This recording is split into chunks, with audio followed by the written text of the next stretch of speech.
അമ്മേ, ദേ ചേച്ചി. ആശയുടെ വാക്കുകളിൽ സന്തോഷമോ സങ്കടമോ എന്ന് അവൾക്ക് തന്നെ അറിയില്ല. പടികളിറങ്ങി ഓടി ചേച്ചിയുടെ കയ്യിൽ നിന്ന് മാളൂട്ടിയെ വാരിയെടുത്തു. പാവം മോള് തളർന്നുറങ്ങിയിരിക്കുന്നു. കുഞ്ഞിമേമ്മയുടെ മാളൂട്ടി ഉറങ്ങുക. ആശ കുഞ്ഞിനെയും തോളിലിട്ട് അകത്തേക്ക് കയറി. പിന്നാലെ അല്ലിയും. അവൾക്കിത്തിരി വെള്ളം കൊടുക്കാശേ. അമ്മ ആശയെ നോക്കിയപ്പോൾ അനുസരണയോട് ആശ മാളൂട്ടിയെയും എടുത്തുകൊണ്ട് അടുക്കളയിലേക്ക് പോയി. ഒരു വലിയ കിണ്ണം തണുത്ത വെള്ളം കിണറ്റിൽ നിന്ന് കോരിക്കൊണ്ടു വന്നു. മൊത്തം കുടിക്കണ്ട അല്ലിയേച്ചി, നാരങ്ങ വെള്ളം കലക്കാം ഞാൻ. ആശ കരുണയോടെ ചേച്ചിയെ നോക്കി. മുഖമാകെ കരുവാളിച്ചു പോയിരിക്കുന്നു ചേച്ചിയുടെ. കഴിഞ്ഞ പ്രാവശ്യം ഇവിടെ നിന്ന് പോകുമ്പോൾ ഇത്ര തകർച്ചയില്ല ചേച്ചിക്ക്. നാരങ്ങ വെള്ളമല്ല, നീ കഴിക്കാൻ എന്തെങ്കിലും എടുത്തു വയ്ക്കാശേ. അമ്മ പറയുന്നത് കേൾക്കെ ആശ പതിയെ തലയാട്ടി അകത്തേക്ക് നടന്നു. മേശമേൽ ചോറും ഒരു കൂട്ടം കറിയും വിളമ്പി വെച്ചു. ചേച്ചി വന്നുകൊണ്ട് തന്നെ പപ്പടവും എടുത്ത് കാച്ചി കൊണ്ടാട്ടവും വറുത്തു കോരി. ആർത്തിയോടെ അല്ലി ചോറും മുരിങ്ങ താളിപ്പും കഴിക്കുന്നത് കണ്ടപ്പോൾ ആശയുടെ കണ്ണുകൾ നിറഞ്ഞു. മനുവേട്ടനെ ചേച്ചിക്ക് അത്രയ്ക്കിഷ്ടമാണ്. ഇന്നിപ്പോൾ ആ വീട്ടിൽ നിന്നിറങ്ങി വരുമ്പോൾ എത്ര വേദനിക്കുന്നു എന്ന് മനസ്സിലാവും. പക്ഷേ അതിലേറെ ചേച്ചി വിശപ്പിന് പ്രാധാന്യം കൊടുക്കുന്നുണ്ടെങ്കിൽ നന്നായി ആഹാരം കഴിച്ചിട്ട് എത്ര ദിവസമായി കാണും. മാളൂട്ടിക്ക് ചോറിൽ എണ്ണ പാകി ഉപ്പും പപ്പടവും കൂട്ടി വാരിക്കൊടുക്കുകയാണ് ആശ. നിനക്കവിടെ തിന്നാനൊന്നും കിട്ടാറില്ലേ ചേച്ചി? ആശ അല്ലിയെ രൂക്ഷമായി നോക്കി.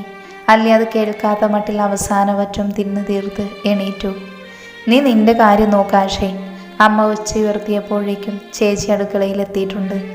നീ വായിൽ വിരലിട്ടാൽ കടിക്കാത്ത മട്ടിൽ നടന്നിട്ടാടി അവർ നിന്നെ തട്ടിക്കളിച്ചത്. ആശ വിടാനുള്ള ഭാവമില്ലാതെ വീണ്ടും വിളിച്ചു കൂവി. വായിൽ വെള്ളമൊഴിച്ച് നീട്ടി തുപ്പുന്നതിനിടയിൽ അല്ലിയൊന്ന് തിരിഞ്ഞു നോക്കി.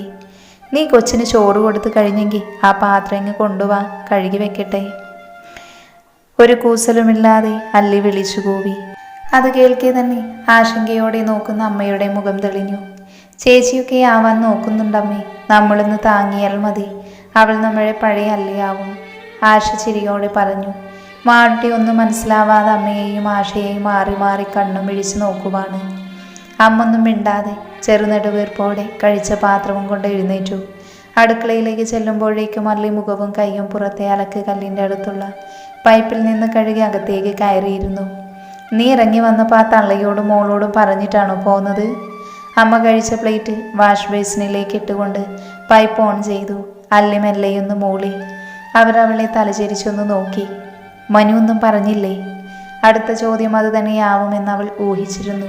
അലസമായി അഴിയാൻ വെമ്പുന്ന മുടിയെ അവൾ വാശിയോടെ ഉയർത്തി പിടിച്ചു കെട്ടി. ഒപ്പം സാരി തുമ്പി ഇടുപ്പിൽ പിടിച്ചു കുത്തി. ഓ, പറഞ്ഞല്ലോ, പരാതികളെല്ലാം ക്രമക്രമം ആര്യയോട് പറയുന്നുണ്ട്. അല്ലിയുടെ സ്വരം ദയനീയമായി. അമ്മയുടെ മുഖം ഞെട്ടുന്നത് കണ്ടപ്പോൾ അല്ലി അമ്മയെ അതേ അമ്മയെന്ന മട്ടിൽ നോക്കി. അവൾ ആ പഴയ പെണ്ണല്ലേ അവൻ്റെ? അമ്മയിടറുന്ന സ്വരത്തോടെ ചോദിച്ചു. അല്ലി അലസമായി ഒന്ന് മൂളി. അപ്പോൾ അവളുടെ ഭർത്താവോ? അമ്മയുടെ കണ്ണുകൾ ചുരുങ്ങി. ആര്യ കല്യാണമൊന്നും കഴിച്ചില്ലമ്മേ. പണ്ടത്തെ പോലെയൊന്നുമല്ല, നല്ല നിലയിലായിപ്പോൾ. അവളുടെ അച്ഛൻ മരിച്ചു കുറച്ച് മാസങ്ങൾ മുൻപ്. അച്ഛൻ്റെ മരണശേഷം ഇപ്പോൾ അവരുടെ വീട്ടിലാണ്. അല്ലിയുടെ കണ്ണുകൾ പെയ്യാൻ വെമ്പി നിന്നു. ഇതെല്ലാം എങ്ങനെ അറിഞ്ഞു എന്നാവും. അവളും മനുവേട്ടനും തമ്മിലുള്ള ചാറ്റ് കണ്ടതാണ് താൻ. ആദ്യമൊന്നും ലോക്കിട്ട് വെക്കാത്ത മനുവേട്ടൻ എപ്പോഴോ ഫോണിൽ ലോക്കിട്ട് തുടങ്ങിയപ്പോൾ ചുമ്മാ കളിയാക്കുമായിരുന്നു. മിക്ക ഭാര്യമാരെയും പോലെ അത്യാവശ്യം പൊസസീവ്നെസ് ഉള്ളൊരു ഭാര്യ തന്നെയാണ് താനും. ഇടയ്ക്കവിടുത്തെ അമ്മയും മൈഥിലിയും ഉണ്ടാക്കുന്ന പ്രശ്നങ്ങൾ കാരണം അങ്ങോട്ടും ഇങ്ങോട്ടും വഴക്കുണ്ടാക്കുമെന്നല്ലാതെ മറ്റൊരു പ്രശ്നവും ഞങ്ങൾ ഇരുവർക്കും ഇടയിൽ ഉണ്ടായിട്ടില്ല. എല്ലാ കാര്യങ്ങളും തന്നോട് പറയുന്ന മനുവേട്ടൻ ആര്യയുടെ കാര്യം തന്നിൽ നിന്ന് മറച്ചു വെച്ചു. അത് തന്നെയാണ് യഥാർത്ഥ പ്രശ്നം. ആര്യയെ പല പ്രാവശ്യം മനുവേട്ടൻ കാണാൻ പോയിട്ടുണ്ട്. ഇരുവരും സംസാരിച്ചിട്ടുണ്ട്. എന്നിട്ട് തന്നോട് അതിനെപ്പറ്റിയൊന്നും പറഞ്ഞില്ല. ഇത് താനാണ് ചെയ്യുന്നതെങ്കിൽ മനുവേട്ടൻ വെറുതെ ഇരിക്കുമോ?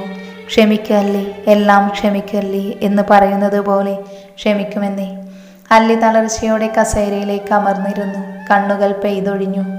മാളൂട്ടിയെയും കൊണ്ടുവന്ന ആശ കാണുന്നത് കരഞ്ഞു കലങ്ങിയ ചേച്ചിയുടെ കണ്ണുകളാണ്. അമ്മ അരികിലുണ്ട്, അത് വലിയ ആശ്വാസമാണ്.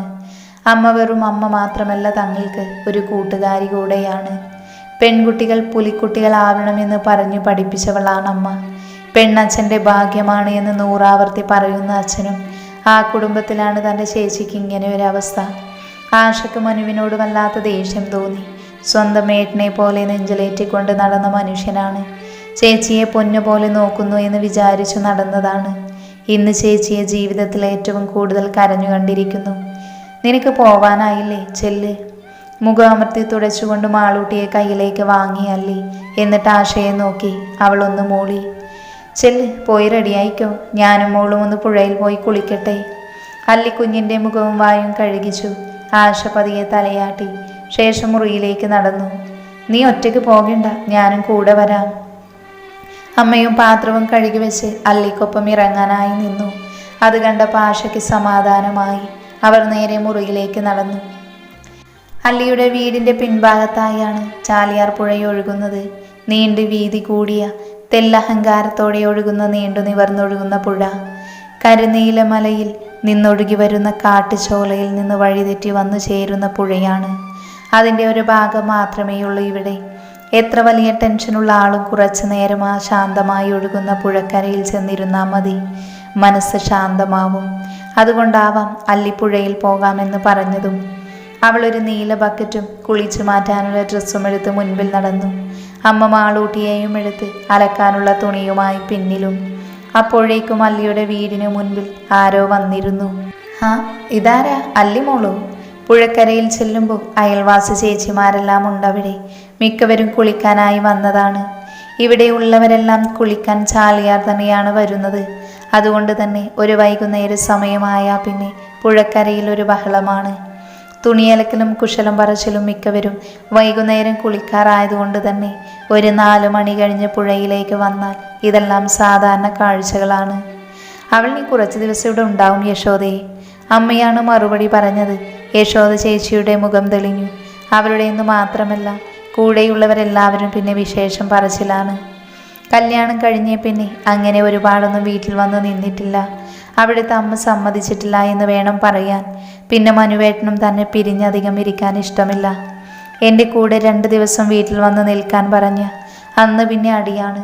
നിനക്കവിടെ എന്തിൻ്റെ കുറവാണെന്ന് ചോദിക്കും. പിന്നെ പറയുന്നത് കേട്ടാൽ പരമസുഖമല്ലേ. തിരിച്ചൊരു വഴക്കിന് വയ്യാത്തത് കൊണ്ട് തന്നെ ആ ആഗ്രഹം അവിടെ ഉപേക്ഷിക്കും. മാളൂട്ടിക്ക് ഞങ്ങളെ അറിയുമോടാ? യശോദ ചേച്ചി കുഞ്ഞിനെ എടുത്ത് പാറപ്പുറത്തിരുത്തി.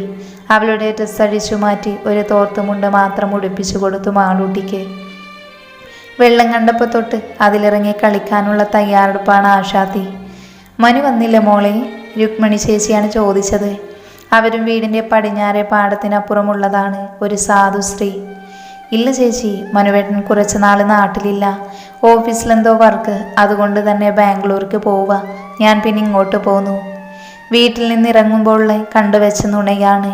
പറഞ്ഞു തീരും വരെ ഒരു ഭയവും, അത് പറഞ്ഞു കഴിഞ്ഞപ്പോൾ ഒരാശ്വാസവും. ആഹാ, അപ്പം മാളൂട്ടി കുറച്ചു നാൾ ഇവിടെ തന്നെ ഉണ്ടാവുമല്ലേ? യശോദ ചേച്ചി മാളൂട്ടിയുടെ കവിളിൽ പിടിച്ചു വേദനയില്ലാതെ പിച്ചി. മാളൂട്ടിയുടെ ചുണ്ടുകൾ വിടർന്നു. അവൾ കൊച്ചരിപ്പല്ല് കാണിച്ചു ചിരിച്ചു. ഇന്ന് കുറേ ഉണ്ടല്ലോ യശോദ അലക്കാൻ. അമ്മ വിഷയം മാറ്റാനെന്ന പോലെ ചോദിച്ചു. ഇല്ലെങ്കിൽ പിന്നെ അടുത്ത വിശേഷം ചോദിക്കും. എല്ലാത്തിനും മറുപടി പറയാൻ കഴിഞ്ഞെന്ന് വരില്ല. അമ്മയുടെ ചോദ്യം കേട്ടുകൊണ്ട് തന്നെ പതിയെ പാറക്കെട്ടിൽ നിന്ന് പുഴയിലേക്ക് ഇറങ്ങി. മുട്ടിനറ്റം വരെ നനഞ്ഞു. പതിയെ ഉച്ചിയിൽ കെട്ടിവെച്ച മുടി കെട്ടഴിച്ചു. മുട്ടിനോളം ഇടതൂർന്ന് കിടക്കുന്ന മുടി അഴിഞ്ഞുലഞ്ഞു വെള്ളത്തിൽ ചുംബിച്ചു വീണു. നിന്റെ മുടിയുടെ ഉള്ളെല്ലാം പോയല്ലോ പെണ്ണേ. യശോദ ചേച്ചി മുടിയിലേക്കൊന്ന് കൈ കടത്തിക്കൊണ്ട് പറഞ്ഞു. അത് കേൾക്കെ ഒന്ന് ചിരിക്കുക മാത്രം ചെയ്തു. പഴയ നീളമുണ്ടെന്നേ ഉള്ളൂ, ഉള്ളു പകുതി പോയിട്ടുണ്ട്. അല്ലെങ്കിലും അമ്മയുടെ ജീവനാണ് ഈ മുടി. കുഞ്ഞിലെ തൊട്ട് അമ്മ കാച്ചെണ്ണയും ചെമ്പരത്തി താളിയും തേച്ചുണ്ടാക്കി തന്നതാണ് ഈ മുടി. മനുവേട്ടനും തന്നിൽ ഏറ്റവും ഇഷ്ടം തൻ്റെ മുടി തന്നെയാണ്. പക്ഷെ ആ വീട്ടിൽ കയറി ചെന്നതിൽ പിന്നെ മുടി മര്യാദയ്ക്ക് നോക്കിയിട്ടില്ല. വെള്ളം മാറി ഒപ്പം തൊട്ട് തലോടാതെ വരുമ്പോൾ മുടി പോകും, സ്വാഭാവികം. പോരാത്തതിന് ഒരു പ്രസവം കൂടി, പിന്നെ പറയണു. എന്നിരുന്നാലും പ്രസവകാലം ഇവിടെ വന്ന് നിന്നപ്പോൾ പോയ ഉള്ളു അതുപോലെ വെച്ചിരുന്നു. അമ്മ കൂടെയുണ്ടല്ലോ. പിന്നെ കൂട്ടിക്കൊണ്ട് പോയപ്പോൾ അതേപോലെ പൊഴിഞ്ഞു പോയി. ആ പോട്ടെ, എന്നെ വേണ്ടാത്തവരൊക്കെ പോട്ടെ. അല്ലി ഒന്നും മിണ്ടാതെ മുടി കുനിച്ചിട്ടു. ഒന്ന് മുങ്ങി നിവർന്നു. അമ്മേ, നീ? അല്ലി വെള്ളത്തിലിറങ്ങിയത് കണ്ടപ്പോൾ കുഞ്ഞിപ്പെണ്ണ് പാറയുടെ മുകളിൽ നിന്ന് എണീറ്റ് കൈ കാണിച്ചു വിളിക്കുന്നുണ്ട് അവളെയും വെള്ളത്തിലിറക്കാൻ. അല്ലി പുഞ്ചിരിയോടെ മാളൂട്ടിയെടുത്ത് പതിയെ ഇറക്കി. അടുത്ത് കണ്ട വെള്ളത്തിലേക്ക് പാതിമുടി മൂടിക്കിടക്കുന്ന പാറയുടെ മുകളിൽ മോളെ ശ്രദ്ധയോടെ ഇരുത്തി.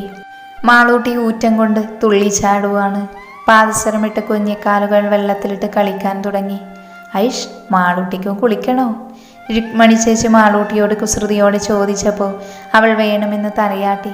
അല്ലിച്ചിരിയോടെ സോപ്പ് തേച്ചു കൊടുത്ത് കുഞ്ഞിനെ എണീപ്പിച്ചു നിർത്തി പതിയെ വെള്ളത്തിലേക്ക് ഇറക്കി. അവളെ കയ്യിൽ പിടിച്ചു വെള്ളത്തിൽ കളിക്കാൻ വിട്ടു. മാളൂട്ടി ഊറ്റത്തോടെ വേണമെന്ന് തലയാട്ടി. വെള്ളത്തിൽ കൈക്കാലിട്ടടിച്ച് കളിക്കുന്ന കുഞ്ഞിനെ കാണി നെഞ്ചൊന്ന് പിടഞ്ഞു. ഇനി അങ്ങോട്ട് എങ്ങനെ മോളെ വളർത്തും എന്ന ആവലാതിയും. എന്താണ് മനു കാണണമെന്ന് പറഞ്ഞത്? ആര്യ മനുവിനെതിരായുള്ള സീറ്റിൽ വന്നിരുന്നു കൊണ്ട് അവനെ നോക്കി. ആ കണ്ണുകളിൽ മുൻപ് കണ്ടിരുന്ന തിളക്കമില്ല. ആര്യയുടെ കണ്ണു കുറുകി. മനുവിനെ വേദനിപ്പിക്കുന്ന എന്തോ ഒന്ന് നടന്നിരിക്കുന്നു. അല്ലെ ഡിവോഴ്സ് ആവശ്യപ്പെട്ടിരിക്കുന്നു ആര്യ. മനു തൻ്റെ കൈകൾ രണ്ടും കൂട്ടിത്തിരുമ്മി അസ്വസ്ഥതയോടെ മുഖം കുനിച്ചു. ആര്യയുടെ കണ്ണുകൾ കുറുകി. ഡിവോഴ്സോ? അതിനു മാത്രം എന്തുണ്ടായി? ആര്യ അവനെ ശാന്തമാക്കാൻ എന്ന പോലെ അവൻ്റെ കൈകളിൽ പതിയെ പിടിച്ചു. മനുവിൻ്റെ കണ്ണുകൾ നിറഞ്ഞു വന്നു. എനിക്കറിയില്ല ആര്യ, അവൾക്കെന്നെ വേണ്ടെന്ന്. എൻ്റെ മോളെയും കൊണ്ട് പോയി അവള്. മനു ആശ്വാസത്തിനെന്നോണം ആര്യയുടെ കൈകളിൽ അമർത്തി പിടിച്ചു. അവൻ ആ കൈകളിൽ അമർത്തി പിടിച്ച് നെറ്റിയിൽ മുട്ടിച്ചു. വിരലുകളിൽ നനവ് പറ്റിയപ്പോൾ അവൻ കരയുകയാണെന്ന് മനസ്സിലായ ആര്യക്ക്. ഏയ് മനു, കരയുവാണോ നീ? ആര്യ അവൻ്റെ മുഖം പിടിച്ചുയർത്തി. എനിക്കറിയില്ല ആര്യ, എന്താണ് ഇനി ചെയ്യേണ്ടതെന്ന് എനിക്കറിയില്ല. ഇന്ന് ആ കോടതി വളപ്പിൽ വെച്ച് അവൾ തീർത്തു പറഞ്ഞു എന്നെ അവൾക്കിനി വേണ്ടെന്ന്. മനുവിൻ്റെ ശബ്ദം വിറച്ചുപോയി. ആര്യയ്ക്ക് മനസ്സിലാക്കാമായിരുന്നു അവൻ്റെ ഹൃദയം എത്രമാത്രം വേദനിക്കുന്നുണ്ടെന്ന്. ഒരിക്കൽ മാത്രമേ ഇതിനു മുൻപ് മനുവിനെ ഇങ്ങനെ കണ്ടിട്ടുള്ളൂ. അന്ന് തങ്ങൾ തമ്മിൽ പിരിഞ്ഞ ആ ദിവസം പൊട്ടിക്കരഞ്ഞുകൊണ്ട് തന്നെ കെട്ടിപ്പിടിച്ചു മനു. ആ ചൂട് തന്നെ അന്നത്ര മാത്രം വേദനിപ്പിച്ചോ? അത്രമാത്രം വേദനിപ്പിക്കുന്നു ഇന്നീ കണ്ണുനീർ. അവൾ എന്താണ് കാരണം പറയുന്നത് മനു? ആര്യവനെ ശാന്തമാക്കാൻ എന്ന പോലെ അവൻ്റെ വിരലിൽ കോർത്ത് പിടിച്ചുകൊണ്ട് ചോദിച്ചു. കാരണങ്ങൾ ഒരുപാടുണ്ട്. സ്വരച്ചേർച്ചകൾ തുടങ്ങിയിട്ട് ഒരുപാടായി. പക്ഷെ അത് ഡിവോഴ്സ് വരെ എത്തി നിൽക്കേണ്ടതല്ല. അമ്മയും മൈഥിലിയുമാണ് പ്രധാന കാരണം. അവൾക്ക് അവരെ ഒട്ടും ആക്സെപ്റ്റ് ചെയ്യാൻ പറ്റുന്നില്ല. മനു ആര്യയുടെ കണ്ണുകളിലേക്ക് വല്ലായ്മയോടെ നോക്കി. ആര്യ കാര്യം മനസ്സിലായി എന്ന മട്ടിൽ തലയാട്ടി. അപ്പോഴേക്കും ഒരു വെയിറ്റർ ഓർഡർ എടുക്കാനായി വന്നു. അവളെ കണ്ടപ്പോൾ മനു വേഗം തന്നെ കണ്ണുകൾ അമർത്തി തുടച്ചു. 2 കോഫി. ആര്യയാണ് ഓർഡർ കൊടുത്തത്. വെയിറ്റർ ഓർഡർ വാങ്ങി തിരിച്ചു പോകുന്നത് തിരിഞ്ഞു നോക്കുമ്പോഴാണ് മനു തന്നെയും ആര്യയായി നോക്കി നിൽക്കുന്ന അജിത്തിനെ കാണുന്നത്. അല്ലിയുടെ അനിയൻ അജിത്ത്. മനു തന്നെ കണ്ടുവെന്ന് മനസ്സിലായതും അജിത്ത് മെല്ലെയൊന്ന് ചിരിച്ചുകൊണ്ട് ഫുഡ് ഉണ്ടാക്കുന്ന ഭാഗത്തേക്ക് അകത്തേക്ക് കയറിപ്പോയി. അജിത്ത് ഹോട്ടൽ മാറിയ കാര്യം മനുവിന് അറിയില്ല. മുൻപ് ജംഗ്ഷൻ അടുത്തുള്ള കടയിലായിരുന്നു. അതുകൊണ്ട് തന്നെയാണ് അവിടെ പോവാതെ ഇങ്ങോട്ട് വന്നതും. മനു അജിത്തിനെ നോക്കി വിളറിയ ചിരി ചിരിച്ചു. അല്ലിയുടെ വീട്ടിലിപ്പോൾ തന്നെ എല്ലാം എല്ലാവർക്കും അറിയാം. ഈ കൂടിക്കാഴ്ച കൂടി അറിഞ്ഞ പ്രശ്നം കൂടുകയേ ഉള്ളൂ. മനുവിന് തൻ്റെ കാലിനടിയിലുള്ള മണ്ണൊലിച്ചു പോകുന്നത് പോലെ തോന്നി. തൻ്റെ ജീവിതം തകർന്നു പോകുന്നു എന്നവന് മനസ്സിലായി.